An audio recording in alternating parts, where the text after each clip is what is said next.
Hey guys, tonight we take a stroll. Not just any stroll, mind you, but one through a garden that most living creatures never manage to leave. You're walking softly now, the ground beneath your feet humming with stories older than any written word. Under a sky swirling with gases your lungs wouldn't appreciate. Creatures you've never imagined wriggle pulse and blink in alien colors. And let's be real, you probably won't survive this stroll. So before you get comfortable, take a moment to like the video and subscribe, but only if you genuinely enjoy what I do here. And while you're here, drop a comment below with where you're tuning in from and what time it is right now. I always love seeing how far this little community reaches. Now dim the lights, maybe turn on a fan for that soft background hum. And let's ease into tonight's journey together. You shuffle forward into a world not quite ready for life but already trying. The air smells sharp, not like any breeze you've known. It's heavy with carbon dioxide and methane, like a bad chemistry experiment someone forgot to clean up. And above you, the sun peers dimly through a haze of volcanic gases. There's no blue sky here, just a pale, rust-colored dome that makes you feel a little claustrophobic. Beneath your feet, the ground bubbles softly. This isn't the firm dirt of your backyard, it's more like a half-set pudding, thick and uncertain. Every few steps you feel heat radiating up as if the earth itself is still arguing whether it wants to be solid yet.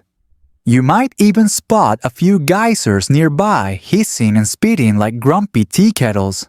You've arrived at the Hadean Eon somewhere over 4 billion years ago. And while it technically predates true life, the seeds are already here, hidden in warm ponds, deep-sea hydrothermal vents, or maybe even caught in asteroid debris. Historians still argue whether life sparked here or hitchhiked from somewhere else, a debate that sends many a scientist into very polite academic shouting matches. For now you're alone, but not for long. You hear faint pops and crackles as simple molecules swirl and dance carbon, hydrogen, nitrogen, and oxygen, performing awkward first dates that occasionally turn into something more permanent. Lightning flashes across the horizon, striking the surface and driving chemical reactions with each jagged bolt. If you're feeling brave, you can imagine tiny amino acids forming the humble building blocks of what will someday be called life. A gentle breeze, if you can call it that, brings a sharp metallic tang. That's iron oxide forming in the oceans, rusting on a planetary scale. The seas themselves aren't blue, they're greenish, maybe even a little soupy. Picture a murky bowl of split pea soup left out too long. Appetizing. Here and there, deep beneath the waves, strange chimneys rise from the ocean floor. Black smokers venting hot, mineral-rich water that creates tiny oases of chemistry.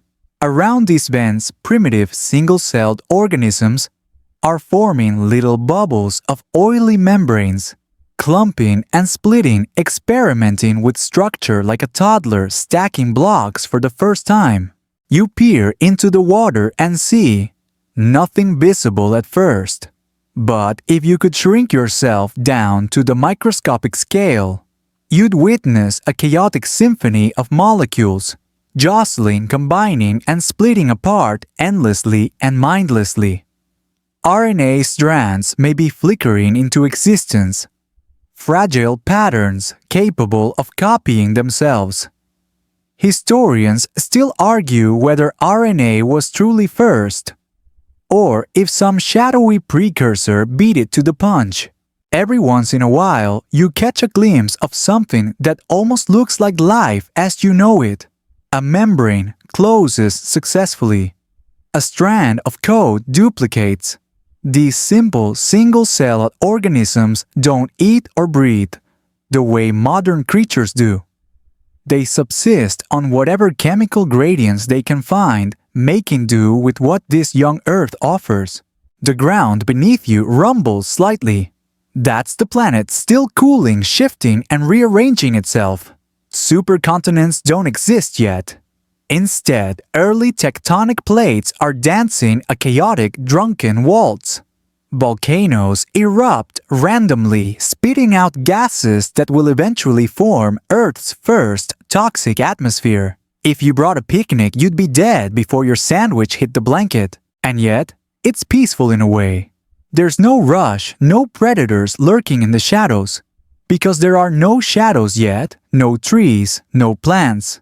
Just this vast emptiness, filled with chemical ambition. Now, in the distance, you hear a new sound soft bubbling as cyanobacteria make their quiet entrance onto the scene. These tiny, almost invisible creatures begin photosynthesizing, exhaling oxygen into an atmosphere that doesn't know what to do with it yet. A spoiler that oxygen will become a huge problem for many of their future neighbors, but we'll get to that. Meanwhile, you wander through this eerie garden, marveling at how life in its earliest form balances precariously on the edge of existence. Every molecule is a pioneer, every successful replication, a tiny silent miracle.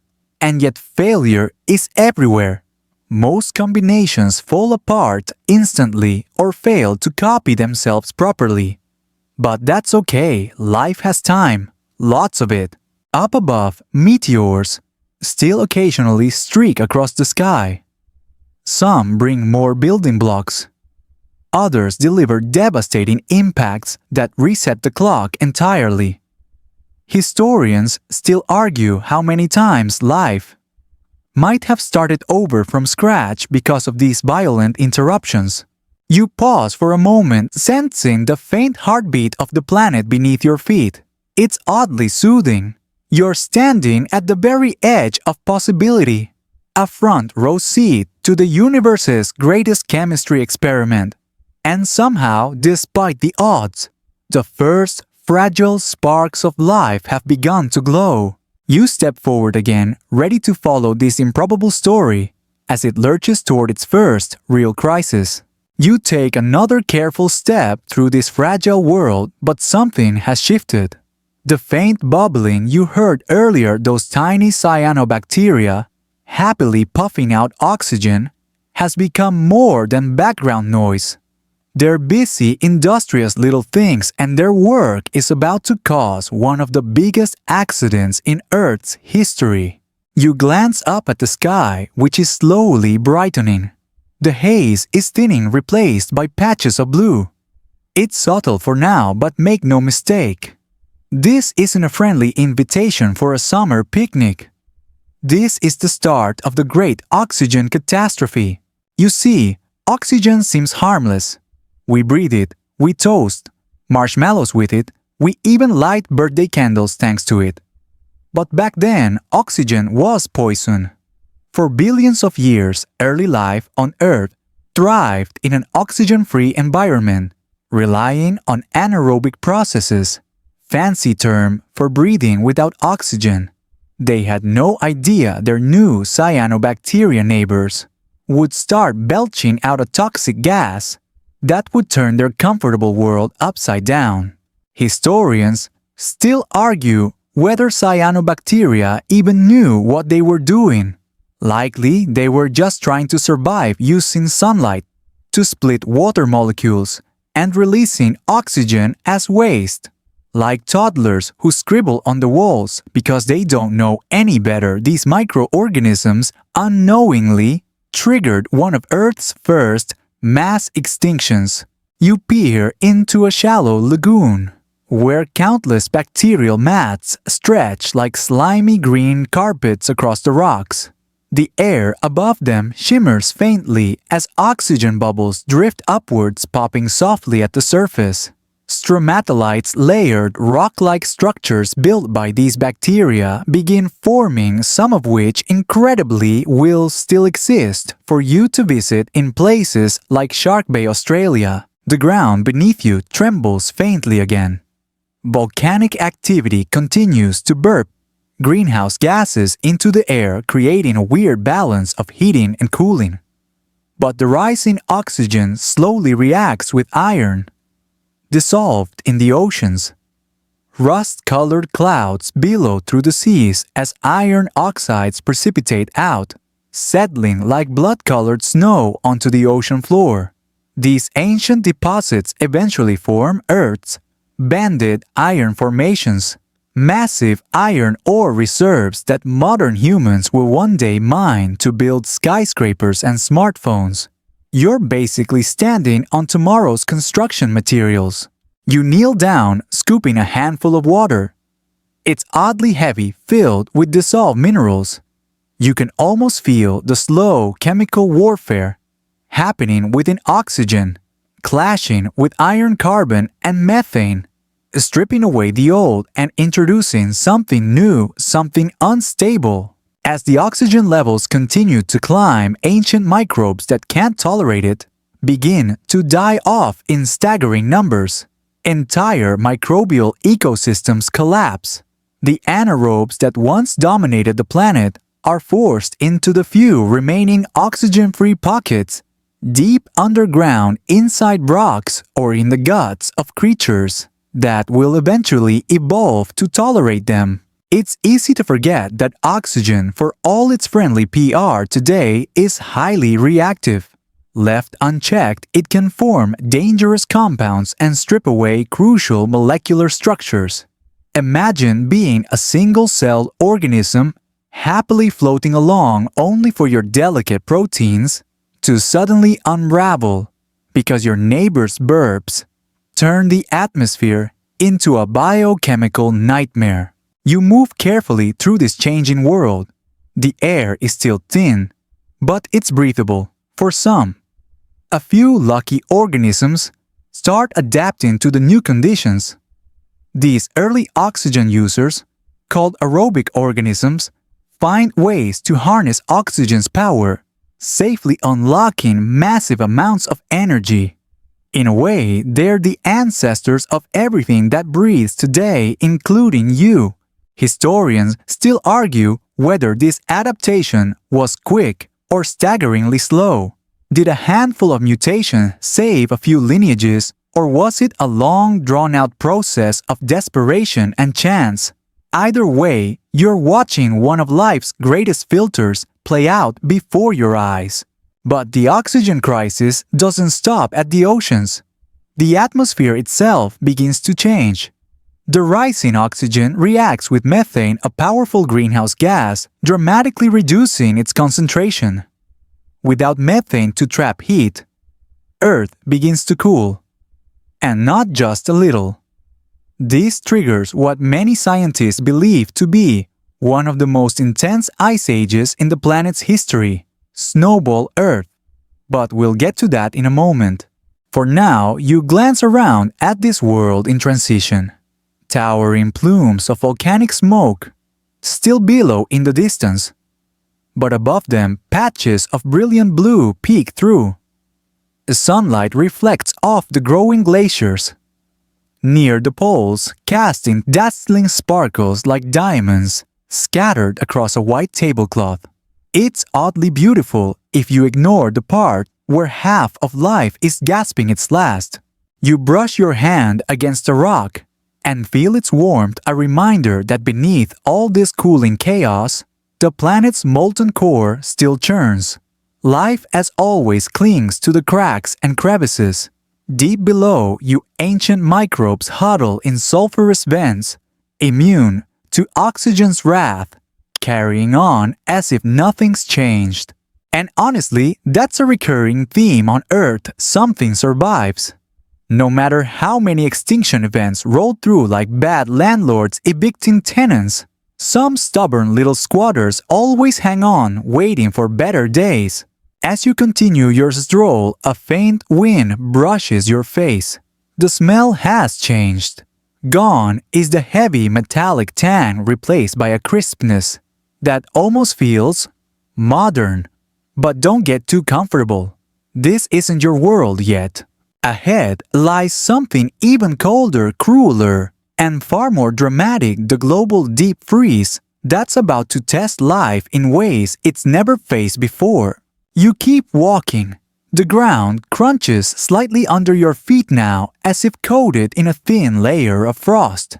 The air grows sharper, thinner. That pale blue sky you admired moments ago is losing its warmth, giving way to something sterner, colder. You're approaching one of Earth's most extreme experiments, Snowball Earth. The temperature dips further with each step. You exhale, watching your breath crystallize and dance away like tiny ghosts. The once active oceans you saw earlier are slowly transforming into vast sheets of solid ice. White stretches endlessly before you like a planet-sized skating rink nobody ever wanted. Historians still argue exactly how many times Snowball Earth happened. Some say once, others insist it was multiple rounds of planetary freeze-tag over millions of years. But what most agree on is this: nearly the entire globe froze over. From pole to equator, land and sea alike became locked under thick ice. In some places, several kilometers deep. You glance behind you, half expecting to see some warm refuge. But it's gone buried under snow and time. This is Earth's ultimate overcorrection. The oxygen buildup from those industrious cyanobacteria removed enough methane from the atmosphere to trigger runaway cooling. With sunlight reflecting off vast white surfaces, what scientists call the albedo effect, temperatures plunged even lower, creating a feedback loop that made sure nothing thawed easily. You step carefully across this ancient glacier. Every crunch underfoot sounds unnervingly loud in the stillness. There's no bird song, no buzzing insects, no rustle of leaves, just wind howling across barren ice. It's as if the planet itself is holding its breath. Yet even here, life doesn't surrender entirely.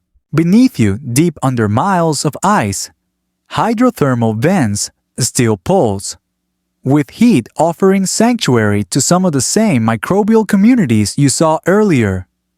These extremophile life forms that thrive in extreme conditions are perfectly content living in total darkness, feeding off chemical gradients rather than sunlight. You'd almost admire their stubbornness if your teeth weren't chattering. And even in shallow pockets of liquid water trapped between ice layers, certain photosynthetic organisms continue their quiet work, sipping what little light filters through. It's not much, but it's enough for survival. Like an underground resistance movement, life adapts, endures, and waits. Historians still argue how long these frozen episodes lasted. Some estimate a few million years. Others suggest tens of millions. Either way, from your current frosty perspective, it feels endless. As you trudge forward, the cold seeps into your bones. Your breath grows labored, your fingers stiff. You remind yourself this isn't your world, you're a visitor. But for any creature unlucky enough to be native here, this was real and brutal. You pause beside a jagged crevasse, slicing through the ice.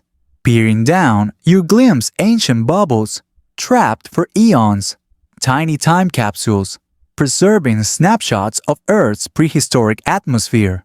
One day, scientists will drill these cores to decipher what happened during these frozen eras. For now, though, the secrets remain locked away beneath your feet. The wind picks up and you pull your coat tighter, not that it helps. Fine ice crystals sting your face like microscopic needles. In the distance, mountains rise like icy fortresses, their peaks jagged and angry against the bleak sky. Avalanches occasionally rumble in the distance, but otherwise, silence rules. And yet, because this is Earth, volcanoes never fully go quiet. Far ahead, you spot a distant plume of smoke rising against the endless white. Subglacial volcanoes still bubble and belch, occasionally melting pockets beneath the ice. These isolated heat sources prevent the planet from becoming a completely dead marble. They whisper a quiet promise, "This too shall pass." You might be wondering, how did Earth eventually thaw? Well, that's where carbon dioxide returns for its big encore. Volcanic eruptions unimpeded by weathering processes. Since so much of the land was frozen, continued pumping CO2 into the atmosphere for millions of years. With nowhere to go, the greenhouse gas slowly accumulated, building a heat-trapping blanket thick enough to finally reverse the freeze. Historians still argue about the tipping point, how much CO2 it took, how quickly temperatures rebounded, but the end result was dramatic. When thawing finally began, the ice didn't melt politely. Instead, it likely triggered massive floods, abrupt sea level rises, and climate chaos that reshaped coastlines worldwide. A truly delightful welcome back party for any surviving organisms. You feel the ground softening slightly beneath your feet, now a sign of the slow thaw creeping in.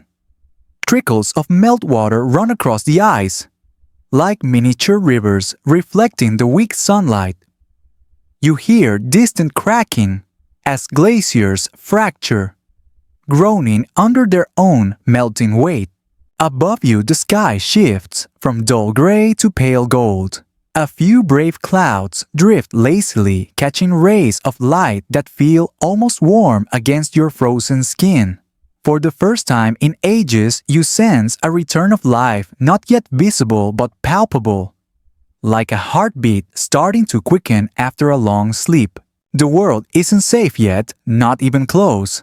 But for the first time in millions of years, life has a chance to stretch its limbs again. The great freeze recedes, making way for something remarkable that's about to unfold. Ahead of you lies one of the most astonishing periods in life's entire history, a sudden explosion of weirdness that will rewrite what life can look like. The ground beneath your feet is softer now, almost springy as you walk forward. The ice has retreated like a moody houseguest, finally taking its leave. The air tastes different, crisper, warmer, with the faintest hint of salt on the breeze. You've stepped into the Cambrian period, and the world is about to throw one of the wildest biological parties it has ever hosted. You blink as you peer into the shallow, sunlit seas. Suddenly, life isn't playing it safe anymore. Gone are the lonely bacterial mats and silent oceans. Instead, the waters below are alive with creatures so bizarre you feel like you've stumbled into nature's first avant-garde art gallery. This is the Cambrian explosion, a period that in geological terms happens astonishingly fast. In just a few tens of millions of years, a blink to the Earth, though admittedly a very long coffee break to you life, diversifies into wildly experimental forms. Historians still argue what triggered this sudden burst of creativity. Was it rising oxygen levels, shifting plate tectonics, predator-prey arms races? Probably a messy combination of all of the above. You crouch at the edge of a tidal pool and stare down into a crowded aquatic metropolis. There's trilobite city, these little armored creatures scuttle across the seafloor like prehistoric Roombas, each wearing their signature exoskeleton that would make any medieval knight jealous. Some are as small as your fingernail, others as big as a house cat. And then there's Hallucigenia wobbling by on its spiky stilts. Honestly, it looks like something designed by a committee that couldn't agree whether it should walk crawl or just give up and roll around. Scientists once famously misidentified which end was its head. You can't blame them. Even today, we're still not entirely sure how it functioned. Swimming nearby, Opabinia zips through the water like a confused submarine. It sports 5 eyes perched atop its head, and a long, flexible snout ending in a claw, as if life's early designer got distracted halfway through and just rolled with it. You can almost hear nature saying, "Let's just see what happens." Above you, Anomalocaris glides by a predator in this chaotic soup. Its large, disc-like eyes track prey with unsettling precision. Its front appendages snap shut like lobster claws, pulling unfortunate smaller creatures into its circular, rotating mouth, full of serrated plates. If you were an early arthropod, this thing was the stuff of nightmares. Thankfully for you, it's only about a meter long. For now, historians still argue whether Anomalocaris was the top predator of its time or just one of many contenders. Either way, the Cambrian seas feel a bit like early reality TV. Everyone's trying strange new strategies, some work, some don't. You walk along what will one day become the Burgess Shale high in the future Canadian Rockies. Back in this time, it's still a shallow sea basin rich with life. The mud here is perfectly sticky, frequently trapping unfortunate creatures and preserving their delicate bodies in exquisite detail, fossils that, over 500 million years later, will give modern paleontologists jaw-dropping insight into this strange chapter of evolution. As you wander, you marvel at the sheer volume of innovation. Hard shells, external skeletons, ice gills, and specialized appendages are all being invented at breakneck speed. Before this period, most life forms were soft-bodied and left few fossils. Now, with the invention of hard parts, evolution writes its history into stone. You pause to watch a cluster of early sponges gently filtering the water. They don't move, but they're among the quiet winners of this era, perfecting passive survival strategies that will serve them for hundreds of millions of years to come. The simplicity is elegant pump water in, pull nutrients out, repeat forever. Not all experiments succeed, of course. Many of the creatures you see here won't survive long beyond the Cambrian. They're evolutionary prototypes, quirky drafts, destined for nature's recycling bin. You spot bizarre worm-like creatures with armored heads and circular jaws. Others float aimlessly, little more than transparent blobs with hopeful cilia. Some will thrive for a while. Others will quietly vanish, leaving behind only whispers in ancient mud. And while the oceans teem with life, the land remains eerily barren. You glance inland and see nothing but sterile rock, the wind sweeping across empty plateaus. The continents are still largely lifeless. No plants, no insects, no animals. Just naked rock waiting for its turn. The continents themselves drift like slow dancers across the planet's surface, rearranging the ocean currents and climates. Tectonic activity during the Cambrian plays a quiet but crucial role, shaping where these shallow seas form, where nutrients collect, and where life can flourish. Historians still argue whether continental shifts directly fueled this evolutionary burst or simply set the stage. You notice how bright the sunlight feels here. The ozone layer, a side effect of that earlier oxygen buildup, now helps block deadly ultraviolet rays. Thanks to that thin protective shield surface, life stands a chance.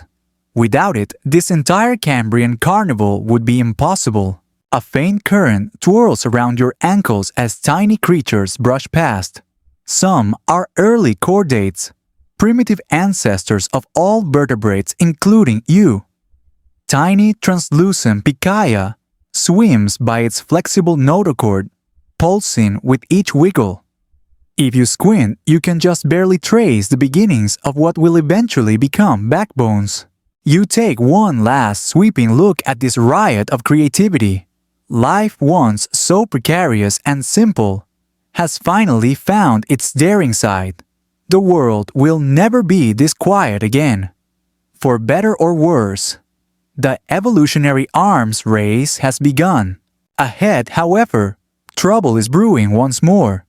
The next great extinction is waiting, and this time the oceans themselves will betray their children. You step forward again, your feet sinking slightly into the damp edge of a vast prehistoric shoreline. The air here smells faintly briny, thick with moisture, and the sky has dulled under a heavy blanket of clouds. The party atmosphere of the Cambrian explosion is behind you now. As you move into the Ordovician period around 485 million years ago, the mood shifts. The world is fuller, richer, but also teetering on the edge of a quiet, creeping catastrophe. Beneath the waves, life has continued its grand expansion. The seas are brimming with creatures you've already met, and plenty you haven't. Brachiopods dominate the seafloor, opening and closing their hard shells like tiny clams filtering nutrients from the water. Crinoids, those elegant sea lilies, wave their feathery arms in gentle currents, feeding in slow motion. Nautiloids, early relatives of modern squid, glide by like ancient torpedoes in their long cone-shaped shells. You pause to admire a school of armored jawless fish called ostracoderms, primitive vertebrates still figuring out how this whole having a skeleton thing works. They're small, boneless, and awkward, but their presence hints at the bigger, toothier creatures that will one day rule these waters. Historians still argue whether the Ordovician truly marks the first major burst of vertebrate evolution, or merely a warm-up act for later fishier dynasties. Either way, the groundwork is being laid. You breathe deeply and notice the air feels slightly off. That's because most life remains confined to the oceans. The land still sits empty save for thin, greenish films of algae clinging to rocks like damp bathroom mold. Vascular plants and land animals, not here yet. The world remains an oceanic empire. The continents themselves are shifting once more. Gondwana, the massive southern supercontinent, has begun its slow crawl toward the South Pole, dragging large chunks of land into icy isolation. As it settles into its frosty new address, glaciers begin to form quietly, at first like small warning whispers. Above you, the climate feels strangely calm, but this is deceptive. Slowly, almost imperceptibly, global temperatures begin to drop. You may not feel it yet, but the seas certainly do. You gaze across the water's surface, but beneath lies an invisible killer. A gradual drop in sea levels. Glaciers expanding on land suck up massive volumes of water, exposing large stretches of previously submerged seafloor. Shallow marine habitats. The bustling homes of coral reefs, trilobites and brachiopods start to shrink like shrinking neighborhoods during a financial collapse. Many species rely on these warm, nutrient-rich coastal zones for survival. As the glaciers grow, their homes vanish. The oceans themselves, once the grand stage for life's colorful experiments, begin betraying their own children. Historians still argue about the precise cause of this Ordovician extinction event. Was it purely glaciation, changes in ocean chemistry, a combination of volcanic activity and shifting carbon cycles, or perhaps even a distant gamma-ray burst, zapping the planet with lethal radiation? The theories are many. Certainty remains elusive. As you continue along the shoreline, you notice that the waterline has pulled back considerably. Once vibrant tidal pools sit empty, their former inhabitants stranded and gasping. Coral structures bleach and crumble without the steady embrace of warm, shallow seas. You glance upward at darkening clouds. Oceanic circulation patterns are changing too. Cold, oxygen-poor waters sink deeper, creating massive dead zones where life simply cannot breathe. Entire species vanish quietly in these oxygen-starved depths. leaving no dramatic fossilized evidence of their final moments, only gaps in the record where vibrant life once flourished. And yet, not everything succumbs at once. A few resilient lineages adapt. Some retreat to deeper waters, others evolve new survival strategies. Graptolites, colonial creatures, floating like dangling strings in the ocean, manage to weather the storm for a while. Certain plankton communities also endure, clinging to the shifting chemistry like desperate passengers on a sinking ship. You stop to watch a lone trilobite, scuttling over the damp, exposed seabed. Its armored shell glistens as it searches for food in the retreating pools. Soon, even this stubborn survivor will face mounting pressures. Over 85% of marine species will vanish before this extinction cycle runs its course. The silence here feels heavy. Unlike the drama of asteroid impacts or volcanic infernos, the Ordovician extinction unfolds like a slow suffocation, a methodical erasure, written not in fire but in ice and chemistry. As you continue forward, you notice that some life does begin to inch onto land. Tiny mosses and liverworts begin colonizing damp rock faces, spreading cautiously like shy pioneers, testing foreign soil.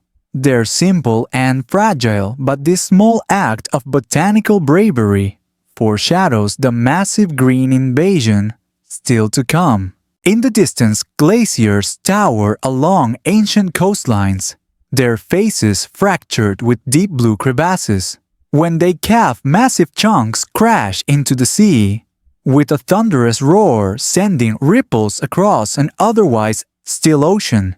You watch one collapse in slow motion, a beautiful, destructive ballet of falling ice. But even this won't last forever. Over time, volcanic activity will once again shift Earth's delicate carbon balance. As greenhouse gases build up, temperatures will climb, glaciers will melt, and sea levels will rise once more. Life-scarred but persistent will refill the oceans with new experiments. The Ordovicians' quiet drowning will give way to a new era.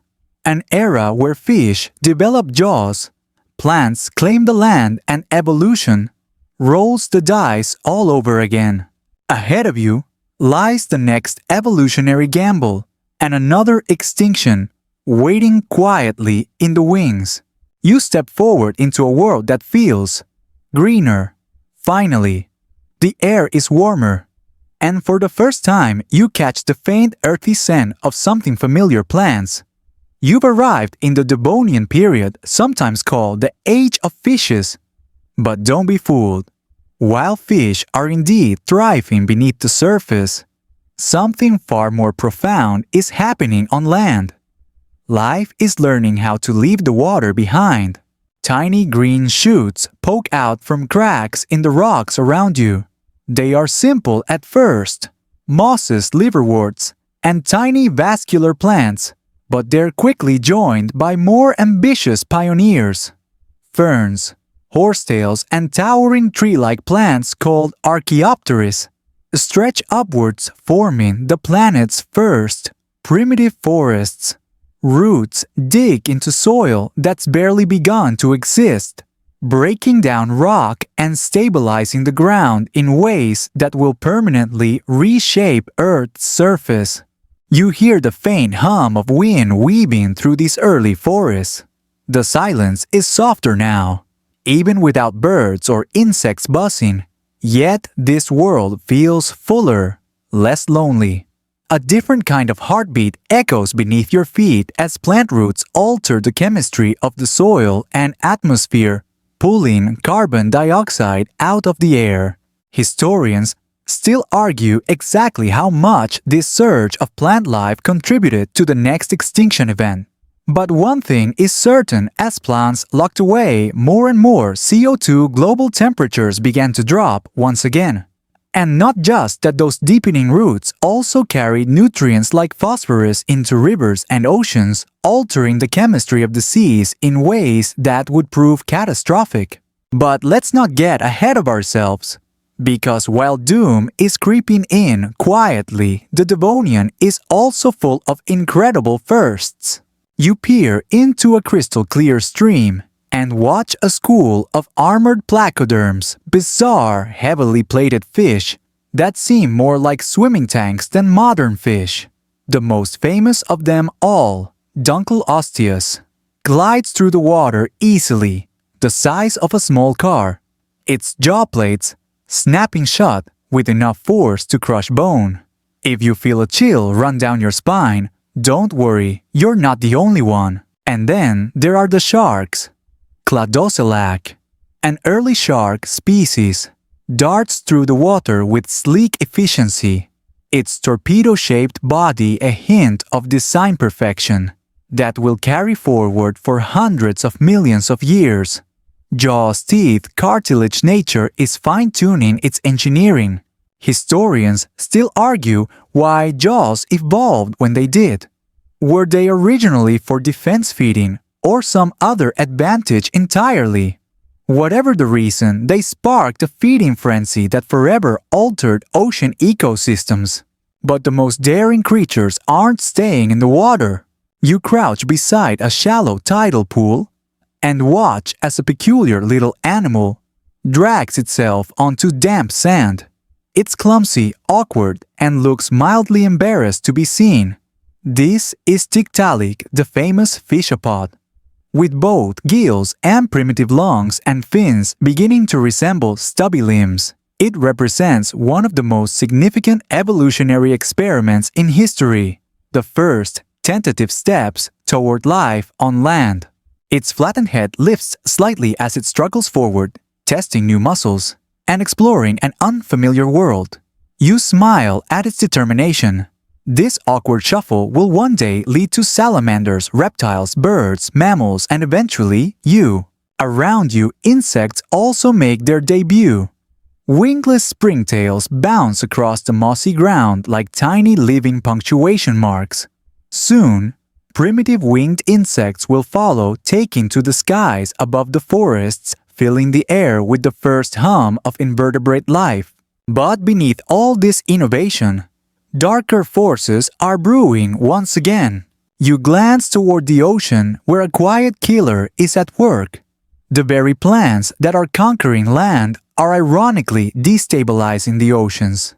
As their deep roots pull nutrients from the soil rivers, flush massive amounts of organic material and minerals into coastal waters. This nutrient overload triggers massive algal blooms, choking oxygen out of the water as decomposing algae consume it.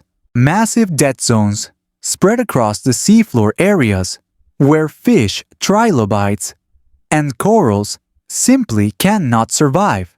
You lean over a cliff's edge and see ghostly stretches of lifeless seabed below, dotted with the remains of once thriving reef systems. The Devonian reef ecosystems, once vast, vibrant, and complex, begin to crumble. Entire coral species vanish. Trilobite diversity plummets.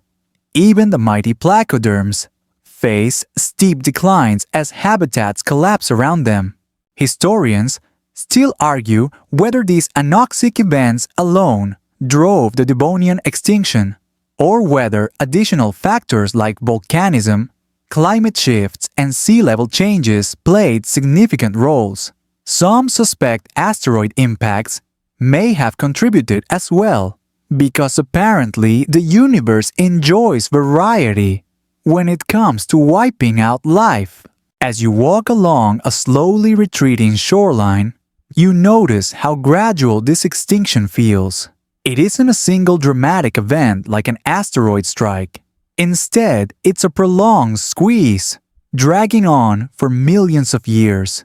Species vanish one after another like candles flickering out in a long dark corridor. And yet, just like always, some life hangs on. Lungfish burrow into mud to survive dry seasons. Early tetrapods continue their awkward march onto land. Certain fish adapt to freshwater rivers and lakes away from the worst of the marine crisis. You take one last look at the fading reefs now, little more than ghostly limestone ruins beneath rippling waves. The Devonian's flourishing world is collapsing but not ending. Ahead lies one of the most brutal extinction events Earth has ever faced, far worse than anything you've seen so far. The world will burn, suffocate, and almost entirely reset. The air thickens around you now, almost sticky, and hot waves rise from the cracked ground beneath your feet. The world feels unstable, unsettled, like it's holding its breath before something truly awful happens. You've stepped into the Permian period about 299 million years ago, and you've arrived just in time for the worst mass extinction in Earth's history, the Great Dying. At first glance, you might not guess that anything's wrong. The land around you is bustling with life. Thick forests of towering conifers sway gently in a dry breeze. Strange seed ferns, club mosses, and ginkgo-like trees fill the landscape. You hear the rhythmic calls of early reptiles and insects chittering in the undergrowth. Dragonflies the size of seagulls zip by their delicate wings, glinting in the sunlight. This world has been thriving for millions of years. The dominant creatures of the land now are the synapsids, your distant ancestors. You spot a hefty dimetrodon nearby sunbathing on a rocky outcrop. It resembles a reptile but technically isn't one. That sail on its back helps regulate its body temperature under the blazing Permian sun. Further off, smaller pelycosaurs scurry through the underbrush while amphibians lumber near rivers and lakes, their glossy skins glistening under the intense light.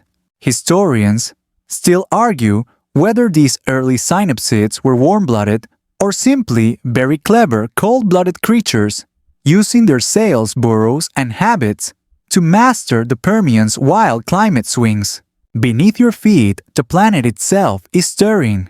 Deep within the Earth's crust, massive volcanic forces are waking up, particularly in what will one day be Siberia. These aren't ordinary volcanoes. This is the Siberian Traps, one of the largest and longest-lasting volcanic events in Earth's entire history. You feel a subtle, constant tremor under your feet, like the pulse of an angry, ancient beast. Suddenly, you see a distant eruption break the horizon. A massive plume of black smoke coils into the sky like a twisting column of ink. These eruptions continue not for days or months, but for hundreds of thousands of years, releasing unimaginable volumes of carbon dioxide, methane, and sulfur gases into the atmosphere. The climate responds viciously. Greenhouse gases trap heat, causing global temperatures to soar. Ocean currents falter and the seas grow warmer. As the planet heats, methane hydrates locked in ocean sediments begin to destabilize, releasing even more methane, a feedback loop, spiraling wildly out of control. You crouch beside a once clear lake and notice something deeply unsettling. The water has turned murky and still. Massive algal blooms blanket the surface, depleting oxygen and releasing toxic gases like hydrogen sulfide. Marine life begins to suffocate. Coral reefs, already battered from earlier extinctions, collapse entirely. Trilobites, those hardy little survivors from earlier eras, finally meet their end here. You can almost feel the panic underwater as fish, ammonites, and countless invertebrates struggle for breath. The ocean is dying from the bottom up. Historians still argue whether these volcanic eruptions alone caused the Great Dying or if they triggered other killer dominoes, acid rain, ozone destruction, or even shifts in Earth's magnetic field. But what's clear is the horrifying result: up to 96% of marine species and 70% of land species will vanish. You turn back toward the forest. The land is not faring much better. Acid rain pours from the sky, killing plants and stripping soil nutrients. Forests rot away, releasing yet more carbon dioxide. Massive wildfires sweep across dry, dead forests, painting the sky in a permanent twilight of smoke and ash. The air smells acrid, burned, lifeless. You step cautiously over a collapsed tree, its trunk blackened and hollow. Insects once dominant are now suffering too. Even they, the masters of adaptation, are reaching their limits. Whole insect orders will vanish forever. You glance up. The sky glows an unsettling orange, hazy with volcanic dust and sulfur aerosols. Daylight barely filters through. The sun hangs dimly like a sickly eye watching the world unravel. You feel sweat bead on your forehead as the greenhouse heat presses relentlessly. In this scorched, poison world, the survivors retreat underground or into small, isolated refuges. A few lucky synapsids burrow deep, shielded from the worst of the surface chaos. Tiny amphibians lurk in sheltered pools. Some ancient ancestors of modern lizards and turtles weather the storm. You spot one particularly strange little creature scurrying into a crevice. A small therapsid, part of a lineage that will eventually give rise to mammals. Its fur-like skin suggests an early attempt at temperature regulation.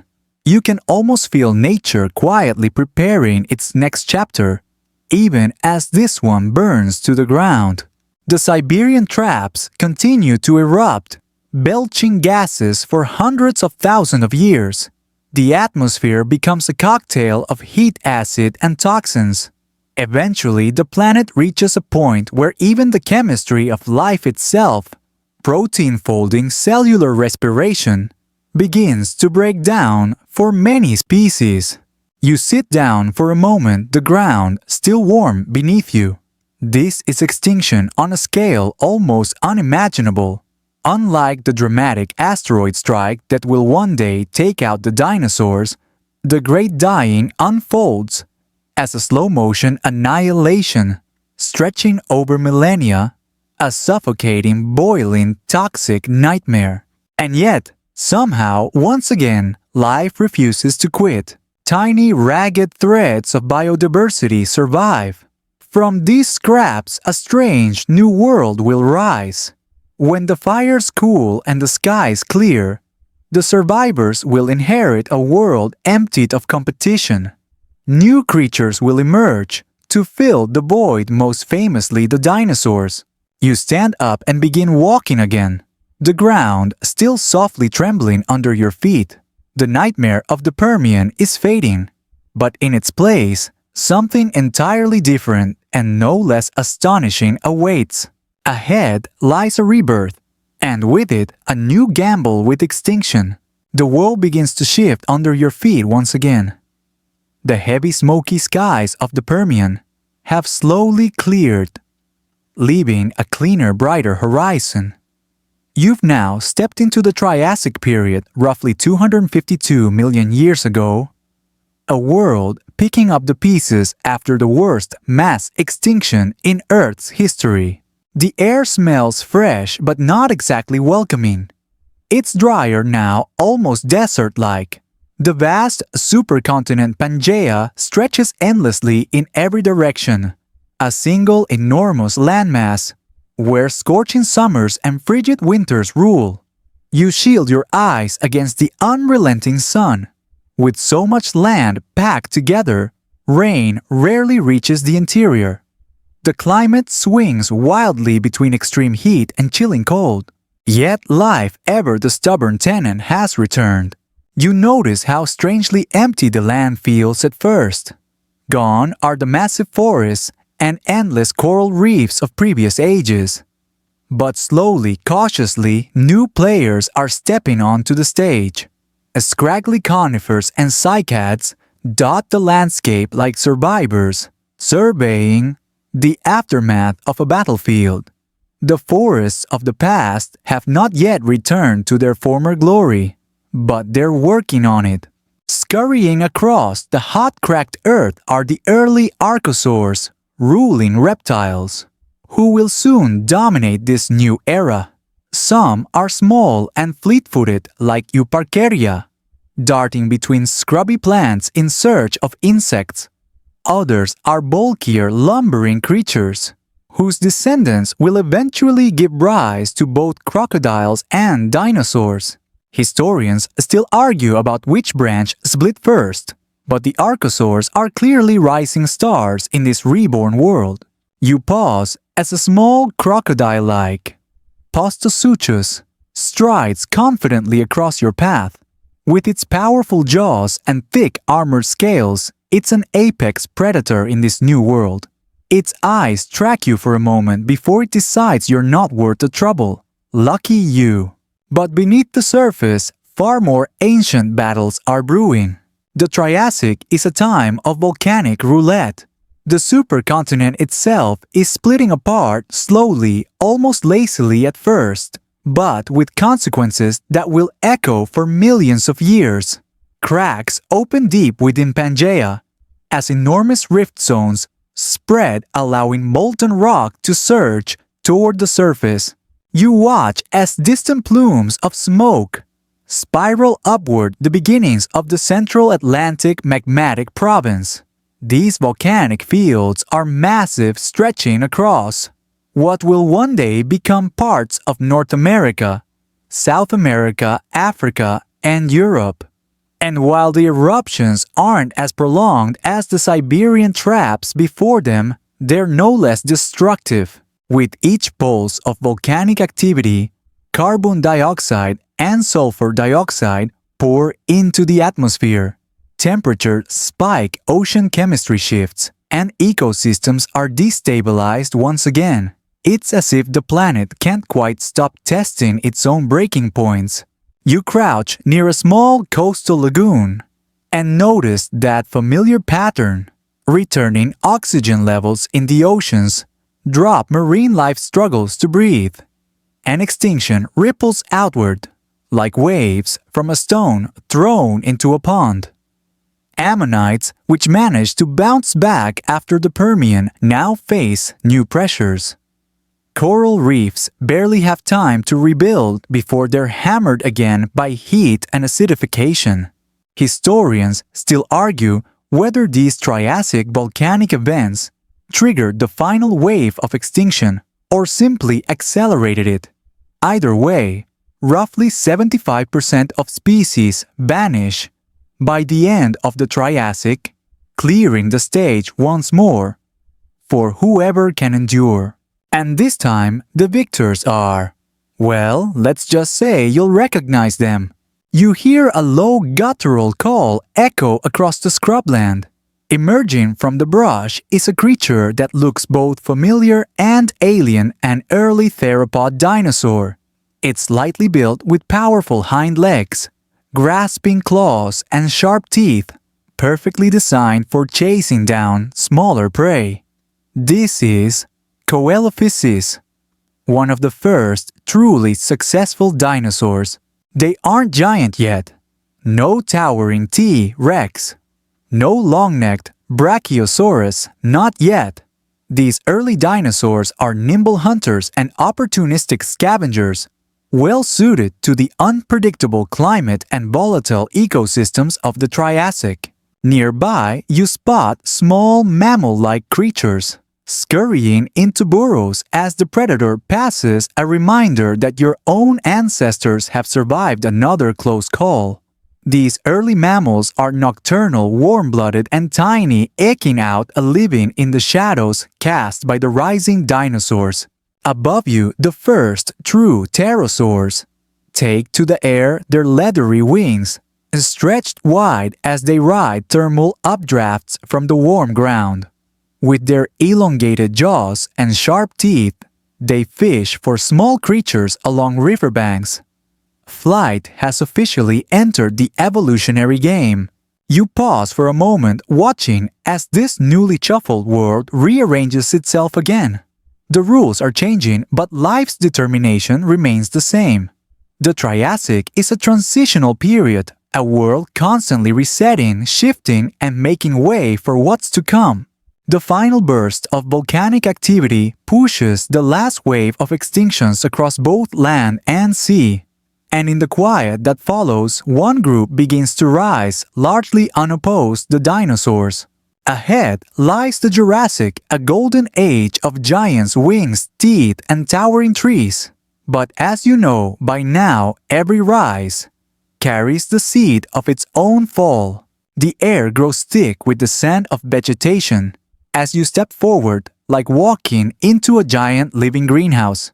Towering ferns sway lazily, their broad fronds catching dappled sunlight filtering through colossal conifer canopies. Welcome to the Jurassic period, roughly 201 million years ago, a world in full, unapologetic bloom. But while your eyes are drawn upward to the lush forests and roaming giants soon to come, your gaze is also pulled downward to the oceans. For while dinosaurs ruled the land beneath the waves, an entirely different set of creatures is enjoying their reign. The marine reptiles. You kneel beside a sun-warmed cliff overlooking a broad, shallow sea. The water is calm now, but you know better. Beneath that glittering surface swims a cast of predators and oddities that could easily star in a prehistoric monster flick. The sleek, torpedo-shaped Ichthyosaurus slices through the water below. Its enormous eyes, some of the largest relative to body size in the animal kingdom, stare unblinking as it searches for squid and fish.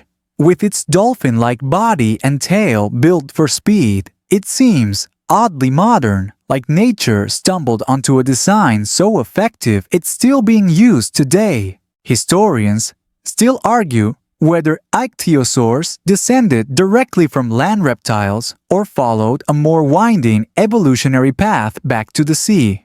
What's certain is that they've mastered these waters. Not far behind glides a plesiosaur, a short-necked, barrel-bodied titan. Its massive jaws snap open, revealing rows of conical teeth, designed to crush anything unfortunate enough to cross its path. If you feel an involuntary shiver, that's normal. This thing was basically the apex predator of its time. And then there are the plesiosaurs, gliding gracefully with long necks like floating serpents, their paddle-like flippers sweeping them forward as though flying underwater. Some grow so large you can barely fathom their size. A pod moves beneath you now, their elegant necks weaving like underwater dancers. Scientists still debate how exactly they use those long necks. Ambush, hunting, scooping up schools of fish, or something even stranger. In the open waters, ammonites spiral through the currents, their coiled shells shimmering in the sunlight. Their kind has weathered multiple extinctions already, but they flourish once again, each tightly coiled home, like a fingerprint in stone.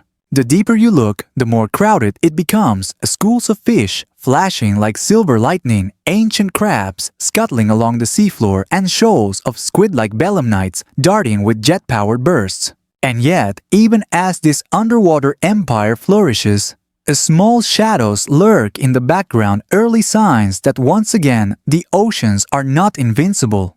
You glance up to the horizon and spot distant volcanic plumes. Earth's constant tectonic shifts continue splitting apart Pangaea into new continents.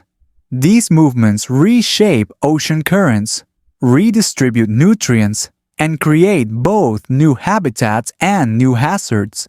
As continents drift, sea levels rise and fall unpredictably. Massive shallow seas spread across what will one day be Europe and North America, forming warm tropical lagoons. They become perfect nurseries for marine reptiles until they're not. Historians still argue how much these environmental shifts contributed to the occasional die-offs of marine species throughout the Jurassic.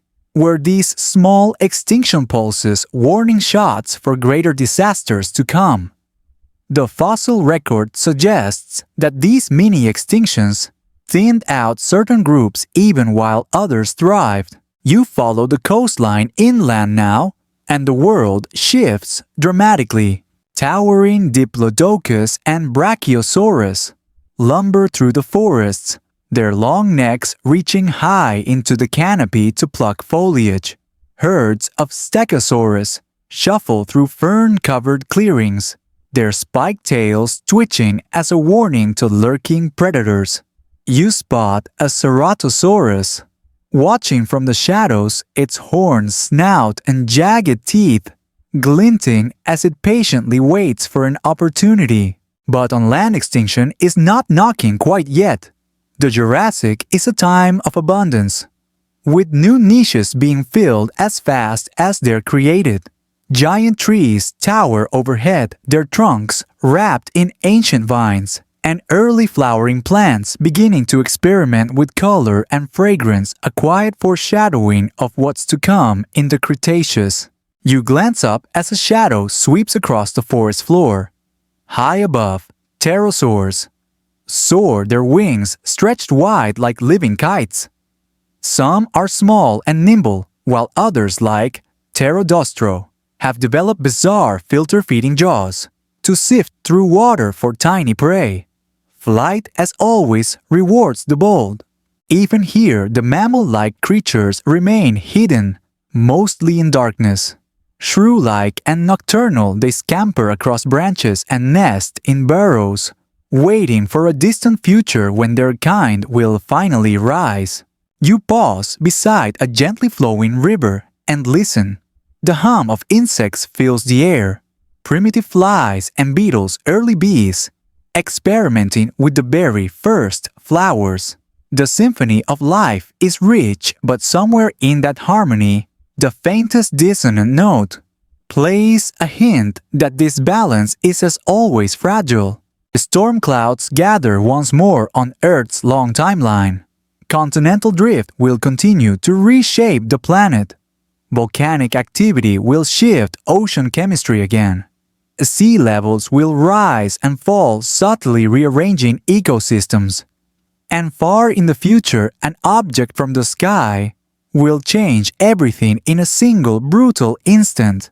But for now, the marine reptiles still rule their kingdom below, slicing through the depths. Like graceful monsters, unaware that their reign too has an expiration date. Ahead lies the Cretaceous, a world filled with flowering revolutions, hungry invaders, and the first whispers of the disaster that will end the Age of Giants. The air shifts again as you step forward. It's warmer now, thick, humid, and buzzing with life like never before. Welcome to the Cretaceous period, roughly 145 to 66 million years ago. You've arrived at the high noon of the dinosaur empire, but also at the start of profound quiet changes that will ripple through the planet in ways even the mighty T-Rex won't see coming. Immediately, you notice something new color. Vibrant patches of flowers bloom across open meadows, their bright petals standing out like bursts of fireworks against the lush greenery. The first flowering plants, angiosperms, have arrived quietly, rewriting the rules of terrestrial life. Historians still argue what triggered the sudden explosion of flowering plants during the Cretaceous. Was it a climatic shift, insect pollination, some long overdue genetic accident? Whatever the cause, these early flowers waste no time, diversifying, offering sweet nectar that lures in eager insects, particularly the newly evolved bees. You kneel beside a low plant and watch as a clumsy fuzzy bee collects pollen, its tiny wings humming with determination. This simple interaction plant and pollinator will one day underpin entire ecosystems shaping the very food chains humans depend on. Above you, a low rumble breaks the peaceful scene. The ground trembles slightly, and soon you spot the unmistakable form of a massive Argentinosaurus lumbering through the forest, one of the largest land animals to ever exist. Its body stretches as long as a blue whale, its neck swaying like a living crane, as it strips leaves from towering conifers and flowering shrubs alike. You shift slightly as a Tyrannosaurus rex emerges from the shadows, its enormous head swinging as it surveys the landscape. Muscles ripple beneath its scaly skin with every step, and its teeth, banana-sized and serrated, gleam in the sunlight. If the Jurassic was nature's warm-up act, the Cretaceous is its full-on blockbuster. But while the land seems invincible, the Cretaceous oceans tell a more complicated story.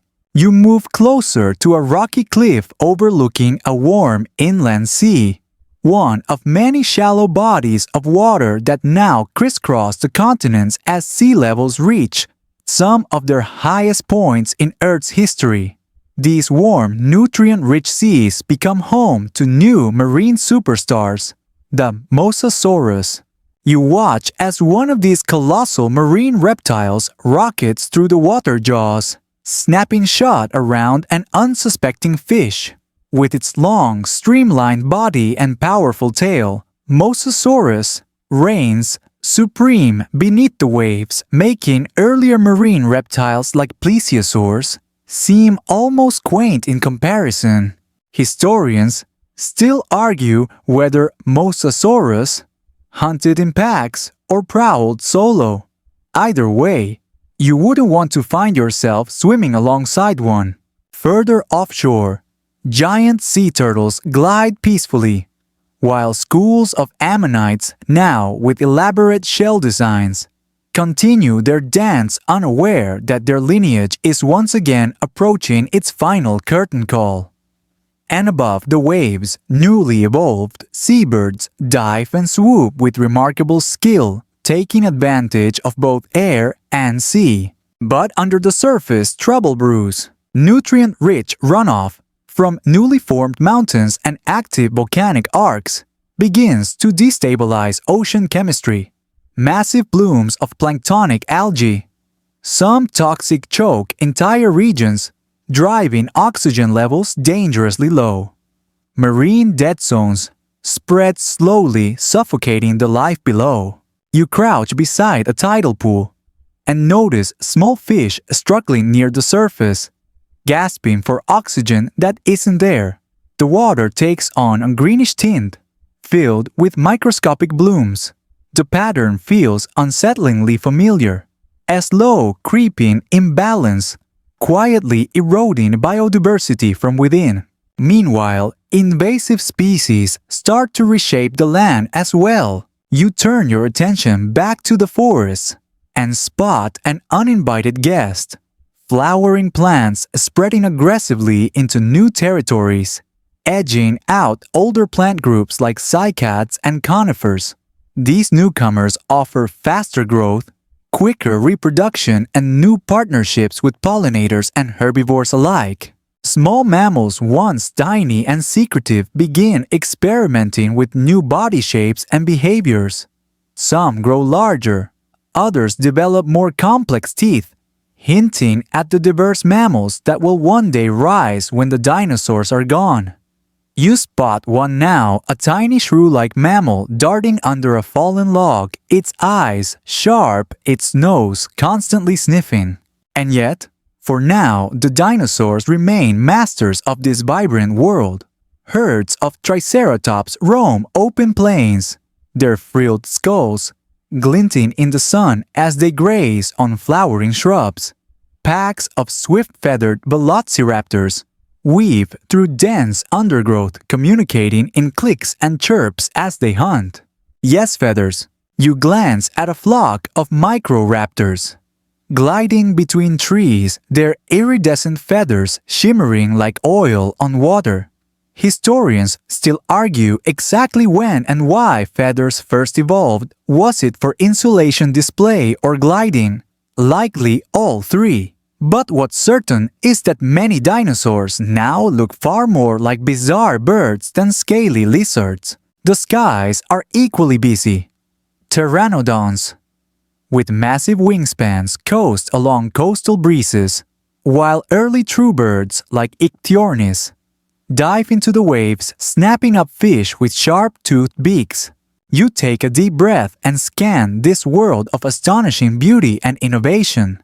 Life has reached the peak of diversity unseen in previous eras. Ecosystems are more complex food webs. More intricate and specialized creatures fill every conceivable niche. And yet, because this is Earth, darkness is always waiting on the horizon, in the distance unseen by even the sharpest dinosaur eyes. A rock roughly the size of a mountain is hurtling toward the planet at unimaginable speed. Its arrival will be sudden, violent, and absolute. A disaster unlike anything Earth has ever faced will wipe clean the slate once again.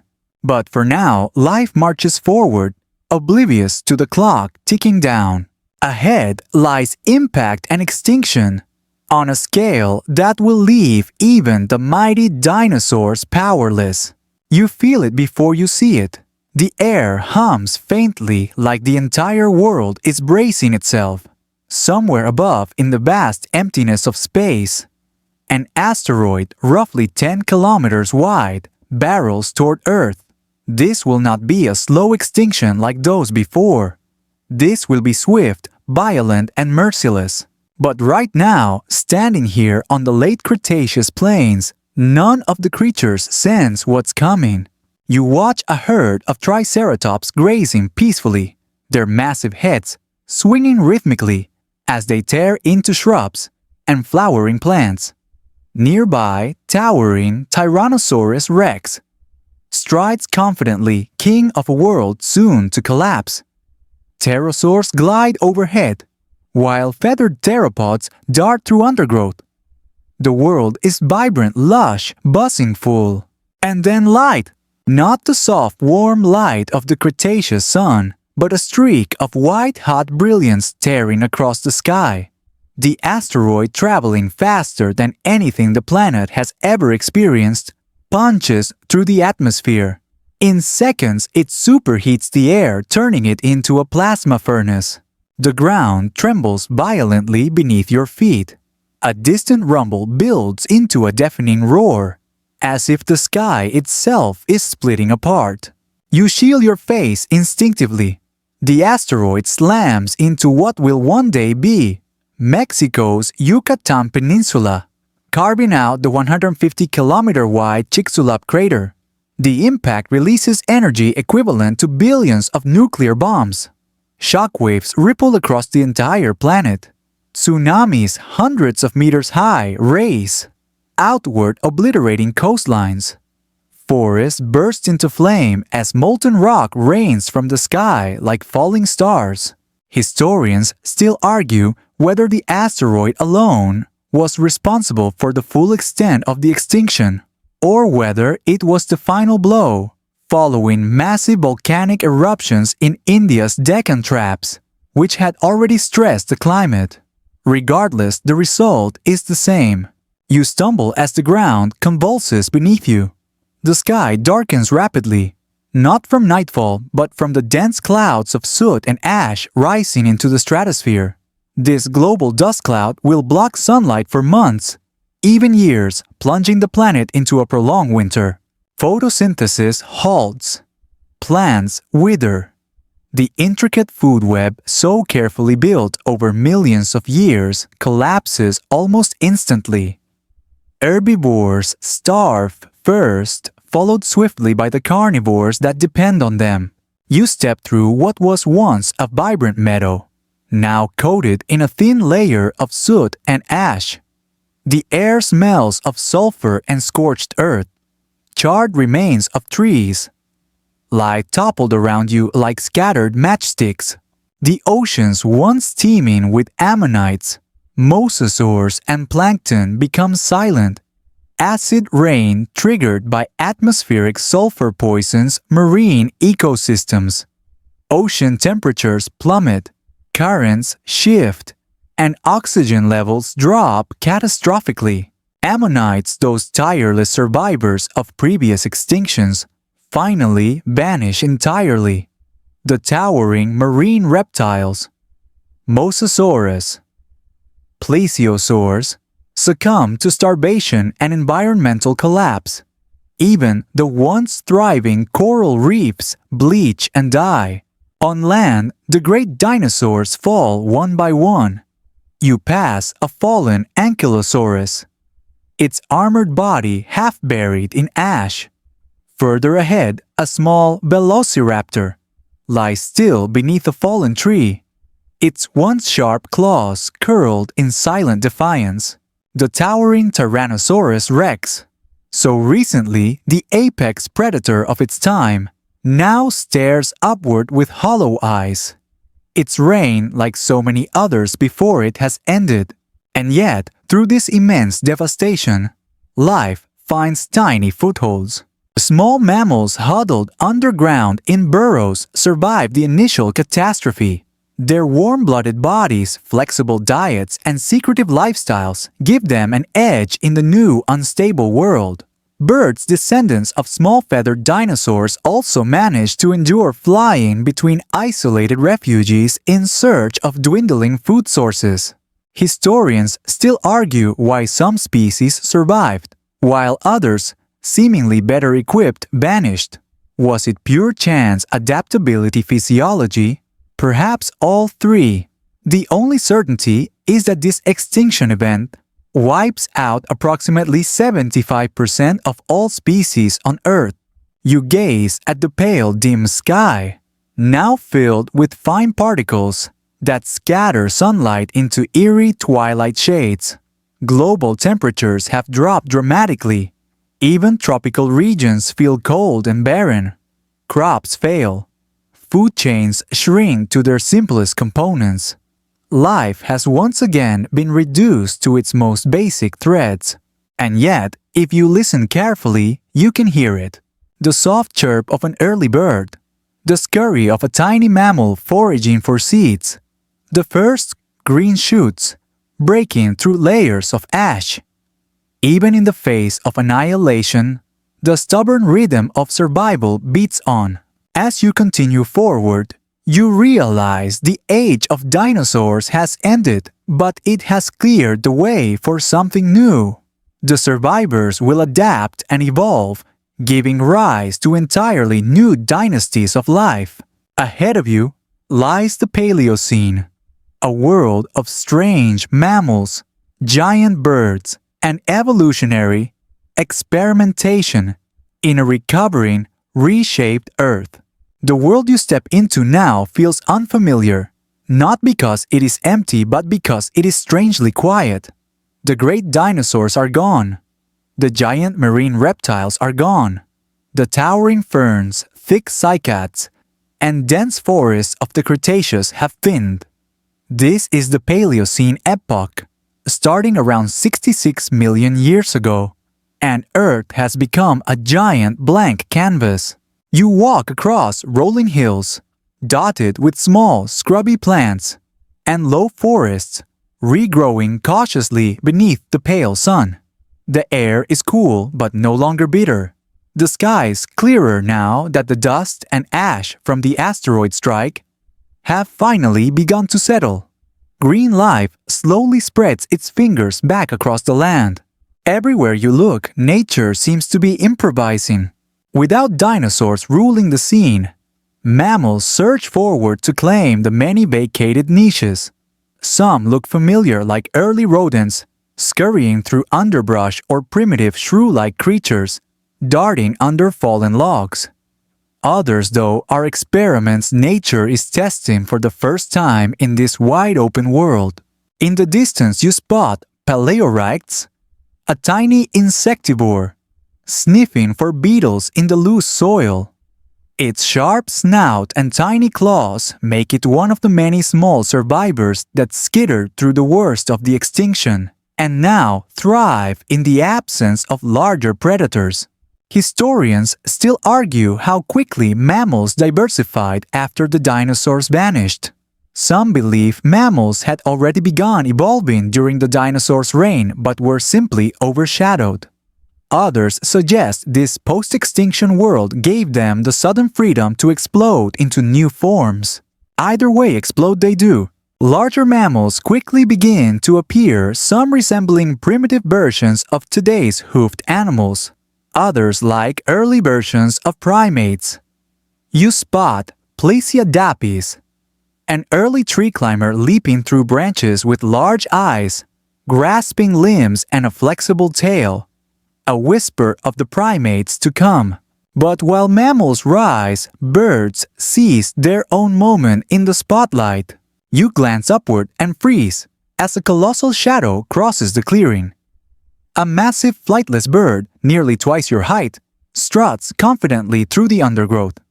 This is one of the gastornis, sometimes called terror birds, though they aren't quite as monstrous as later species will become. Its thick beak crushes seeds and small prey alike with little effort. In a world where most large predators have vanished, these birds have stepped in as top terrestrial hunters. Their strong legs carry them swiftly, while their beaks serve as powerful weapons. You wouldn't want to be a small mammal caught in its gaze. The oceans, too, are undergoing their own reinvention. You approach the shoreline and watch waves roll gently onto the beach. The great mosasaurs and ammonites are gone, but other marine life fills the void. Sharks continue their reign beneath the waves, joined now by early forms of whales. Tiny ancestors like Pachycetus, still somewhat amphibious, splashing in the shallows. You spot small coral reefs returning, built by surviving species, tentatively re-establishing their vibrant underwater cities.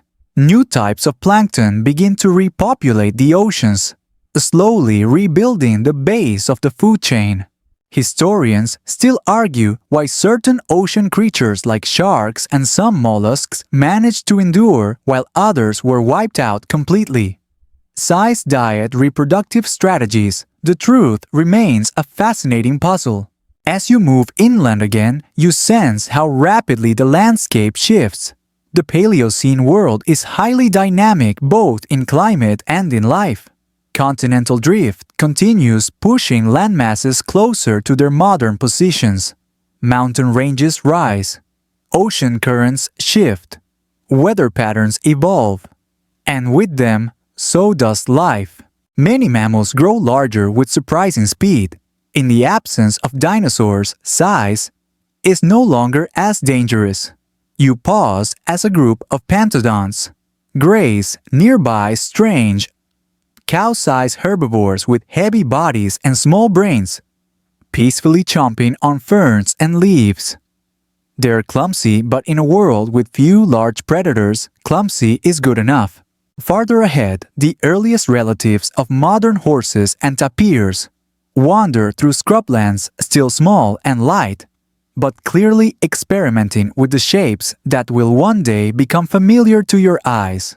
Even crocodiles and turtles, ancient survivors from long before the dinosaurs, remain present, sliding lazily into rivers and basking under the sun as if mocking the many dynasties that have come and gone while they simply waited. And yet, even here, you feel another transition beginning. The climate continues to warm, gradually setting the stage for the next great wave of mammalian expansion. Forests will soon grow denser, reaching into higher latitudes. Rainforests will emerge. More specialized predators and herbivores will evolve. As competition sparks new evolutionary arms races, you take one last look at this recovering world. It's quieter than the thunderous ages of dinosaurs and marine giants, but alive with restless potential. Every creature, every plant is part of a rapid evolutionary experiment, reshaping the Earth's future. Ahead lies the Eocene, and beyond a world where mammals grow enormous, where birds get even more terrifying, and where climate will once again play its unpredictable hand. But first, the Paleocene must run its course quietly, setting the foundation for yet another rise and eventually another fall. The warmth greets you like a heavy blanket as you step into the next chapter. The Paleocene has passed, and you now find yourself in the early Quaternary period, a world that feels strangely recognizable and yet entirely foreign. It is both ancient and modern, like catching a blurry glimpse of your own distant family tree. The earth hums with life again. Forests stretch deep and thick across continents. Grasslands ripple under strong winds. Mountains stand tall, sculpted by time and glaciers. The mammals, once small and skittish, have grown bold, filling nearly every available niche with astonishing variety. And here at last, you meet the megafauna. In the distance, you spot the towering form of a woolly mammoth, a mountain of fur and muscle.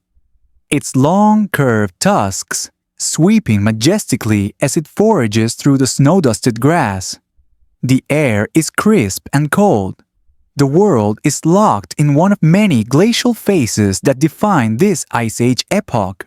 Beside the mammoth herds of steppe bison graze, alongside massive armored megatherium giant ground sloths, as large as elephants lazily tugging at tree branches. Further off, Elasmotherium, a rhinoceros with a horn, like a medieval lance, plods through the open plain, its breath misting into the frozen air. You crouch low as a Smilodon. The saber-toothed cat stalks through the tall grass. Its muscular body moves with silent precision, those iconic elongated fangs glinting in the pale sunlight. Predators like this rule with quiet confidence, adapted perfectly for ambush in this Ice Age world. Historians still argue why these large-bodied mammals became so dominant during the Quaternary. Was it simply a response to cooler climates, or did competition favor bigger, stronger herbivores and the predators that followed them? Perhaps it was a mixture of both, aided by the glacial cycles that repeatedly sculpted the planet's surface. You glance skyward and catch the shadow of giant Teratornis birds, soaring high above massive condor-like creatures, with wingspans rivaling small planes, scanning the land for carrion. Even the air seems ruled by giants. But this time, something new has entered the game, something unlike any other force Earth has seen before. You hear the sharp snap of twigs nearby. A small group of bipedal creatures emerge from a grove of trees, walking upright, communicating softly. They carry stone tools wrapped in animal skins, their eyes sharp and aware. These are early humans, members of the genus Homo, and their arrival signals an entirely different kind of extinction pressure.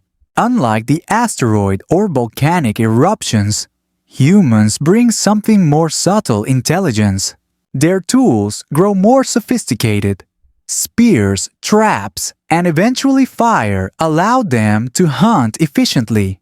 You watch as a coordinated group approaches a herd of mammoths working together to drive one into a carefully constructed pit trap.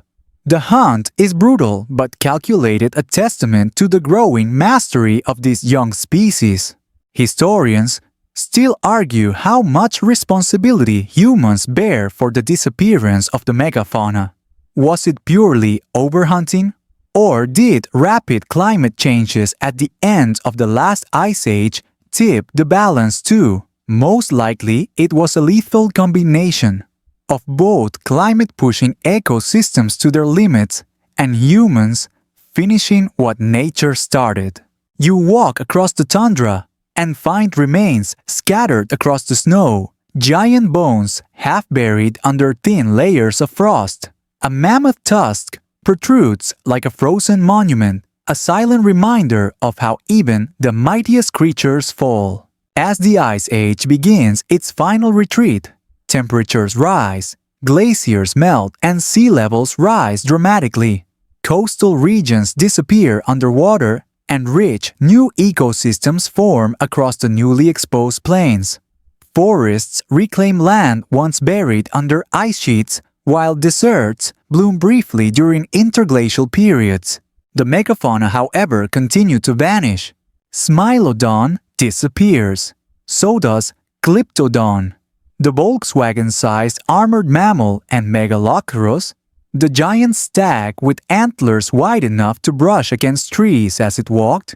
Even the mighty woolly mammoth eventually succumbs, though a few isolated populations cling on for a while on small islands like Wrangell. Long after they vanish from the mainland, you pause beside a frozen lake and look across this quiet, reshaped world. The great beasts that once ruled now exist only as scattered remains, fossils, trapped in tar pits, bones, hidden in caves, and ancient engravings scratched onto stone walls by early humans. Still, not all is lost. The seeds of modern ecosystems remain. Deer, bears, wolves, and elephants all trace back to these times. And those clever bipeds humans continue to spread across every continent, adapting to each environment with growing skill and confidence. The world has entered a new phase of evolution where survival is no longer determined solely by tooth and claw, but increasingly by fire language and the curious problem-solving mind of Homo sapiens. As you take one final step across the frost-hardened ground, you realize the pattern remains unchanged. Rise, flourish, collapse, repeat. But now, for the first time, a single species is beginning to exert its will over the entire system. And that too will come at a cost. Ahead lies the present, and with it the early chapters of a new extinction, quietly unfolding under our feet. The landscape shifts once more as you move forward, but this time you recognize far too much of it. The world you now walk through feels unsettlingly close. Modern mountains, modern rivers, modern forests. But as you glance around, a different story hums beneath the surface. You've entered the present era, where the sixth extinction has already begun. Birdsong fills the air. Deer nibble at grass near forest edges. Bees hover lazily around wildflowers. In the distance, elephants trumpet and whales sing far out at sea. At first glance, it's a world bursting with life. But behind that illusion lies an alarming truth. Species are vanishing at a rate not seen since the asteroid struck 66 million years ago. Unlike past extinctions, this one isn't driven by volcanic outbursts or space rocks. The primary force here walks on two legs. You watch as sprawling cities spread across once wild plains. Roads slice through ancient forests. Cargo ships crisscross oceans and airplanes streak across the sky. Light pollution hides the stars that once guided early humans through darkness. Humanity has filled every corner of the planet, expanding in ways no other species ever has. Historians still argue precisely when the sixth extinction began. Was it thousands of years ago when early humans first spread out of Africa? Was it during the Industrial Revolution, when fossil fuel consumption skyrocketed?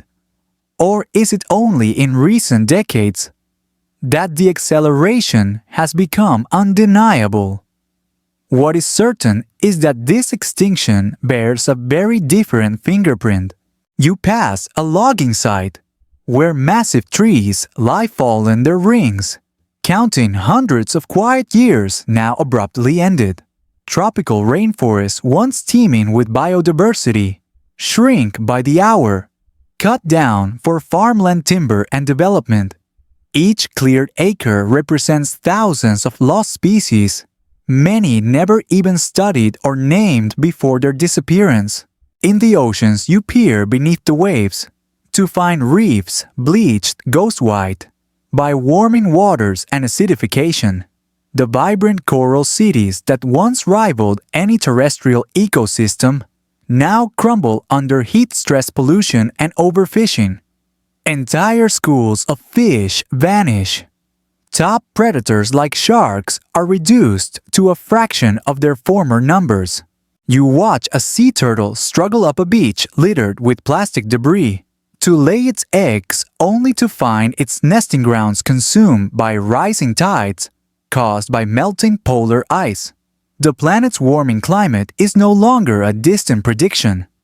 It's here, reshaping coastlines, shifting weather and sending species scrambling to adapt or perish. Migrating birds arrive too early or too late for their traditional food sources. Insects like bees, vital for pollination, decline sharply under pesticides, habitat loss and disease. Amphibians, frogs, salamanders fall to an onslaught of fungal infection and pollution, their moist skins unable to protect them from chemical-laden rain. The extinction isn't limited to the exotic and distant. You spot animals once considered common hedgehogs, songbirds, even familiar fish, growing scarce in places where they once thrived. And yet, here's the strangest part of this chapter. While ecosystems crumble, humanity flourishes. Global population climbs. Cities pulse with electricity.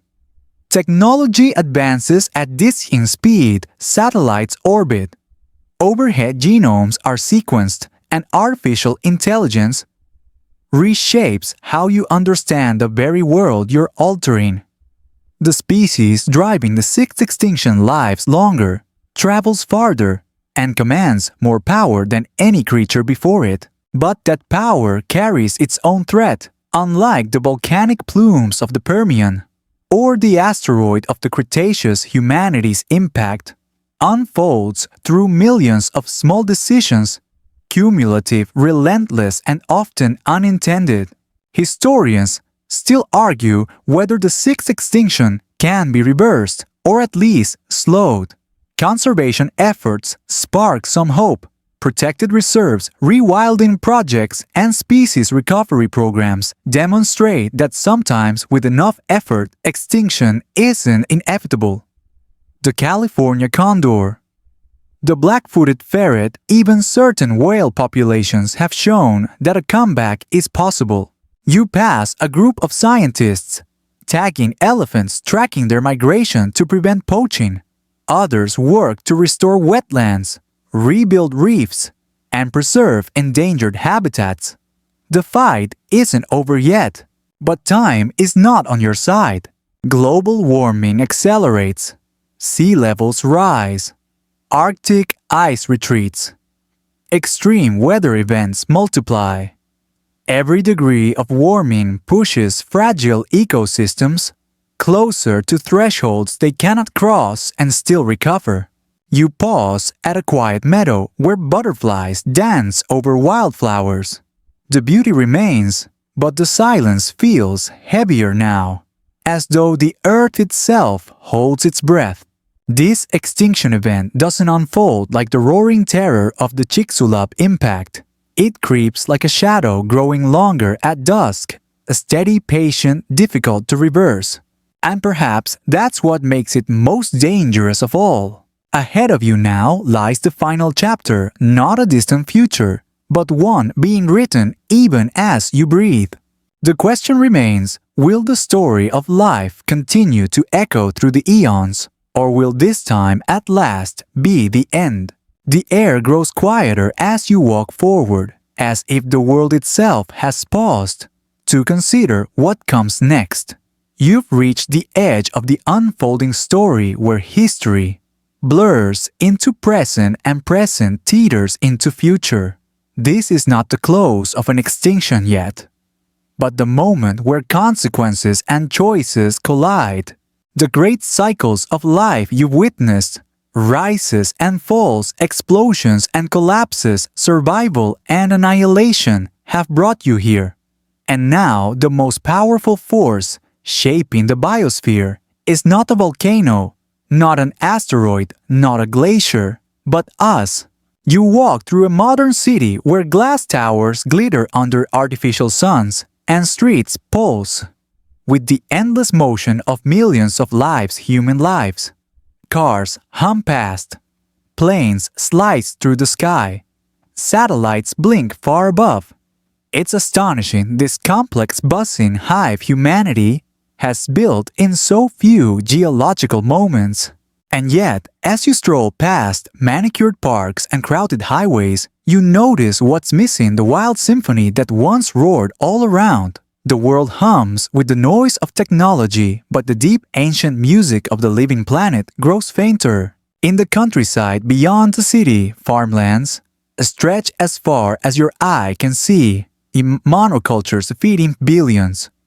Forests reduced to narrow ribbons along rivers. Prairie grass replaced by asphalt, oceans farmed, mined, and stripped. The very ecosystems that once exploded with diversity now serve primarily one species' needs. Historians still argue whether this moment marks the Anthropocene, the human-shaped epoch. Some argue it began with early agriculture, others with industrialization. Still others suggest it's only fully blooming now. But no one doubts that humans have transformed the planet at a scale and speed no previous species ever managed. You walk into a laboratory where scientists clone endangered animals, attempt to resurrect lost species, and store frozen DNA in vaults. De-extinction projects seek to bring back mammoths, passenger pigeons, even ancient plants. The line between extinction and revival blurs. Scientific ambition pushing against natural limits.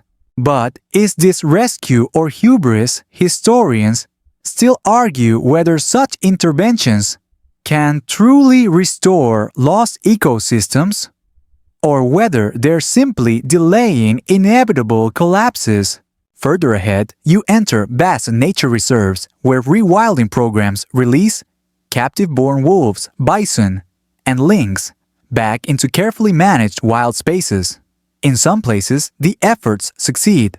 Predators balance prey, forests regenerate, ecosystems breathe. But in others, political, economic, and climate pressures overwhelm good intentions. You pause beside a coral reef restoration site, where divers carefully transplant young corals in hopes of rebuilding entire underwater cities. Tiny fish dart between the newly anchored branches. The resilience of life remains stubborn, hopeful but fragile. And yet, everywhere around you, the storm continues to build. Temperatures continue to rise. Glaciers retreat like frightened animals. Wildfires rage across continents. Storms grow stronger. Floods, higher droughts longer. The world grows louder with alarms we have long known, but too often delayed addressing. You walk now through a forest still standing for now. Birds call overhead, but their songs feel thinner, quieter. Many species here hang by threads dependent on conservation efforts, policy decisions, and the narrow window remaining to act. In the distance, children play beside a lake, still clean enough to swim in. A family plants young trees along the shoreline. Volunteers clear plastic waste from beaches. Scientists monitor endangered populations. People are trying. And that too is part of this unfolding story, the fight to bend the curve before the damage becomes irreversible. For unlike past mass extinctions, where life itself was helpless against cosmic impacts or volcanic fury, this time, the hand on the lever belongs to one species, to us. You stop, The trail ends here not because the story is finished, but because the path forward hasn't yet been written. The fate of the sixth extinction remains open. It can deepen, or it can heal. It depends on what choices are made in the years, perhaps even the decades just ahead. The stakes are enormous, but so is the opportunity. Because if history has taught you anything on this long journey, it's this life always fights to survive. Whether it succeeds now is no longer a question for nature alone. It's ours. And with that thought, you breathe in the quiet air. Close your eyes and listen to the uncertain heartbeat of a world still deciding its future. The trail softens beneath your feet now, and the pace gently slows. The noise of distant cities, the rustle of ancient forests, the roar of oceans all fade into a low, calming hum. The world, after all its turbulent rises and devastating falls, returns to a quiet rhythm. You let your breath settle as a cool breeze brushes across your skin. Above you, stars twinkle softly, silent witnesses to billions of years of Earth's wild story. Their distant light reminds you that even amidst so much change, the universe offers its own kind of steady reassurance. The great extinctions you walked through, the bursts of life, the violent endings, the miraculous survivals, now rest quietly behind you like chapters carefully closed. In this moment, you hear only the gentle pulse of life, still continuing, a bird calling softly somewhere in the dark, the trickle of water finding its way through stone, the steady beat of your own heart keeping time with a world that despite everything still breathes. You sink deeper into the calm, letting go of the weight of history. The past has been heavy, but for tonight, let your mind drift softly, carried by the quiet resilience of life's long, long journey. Sleep well.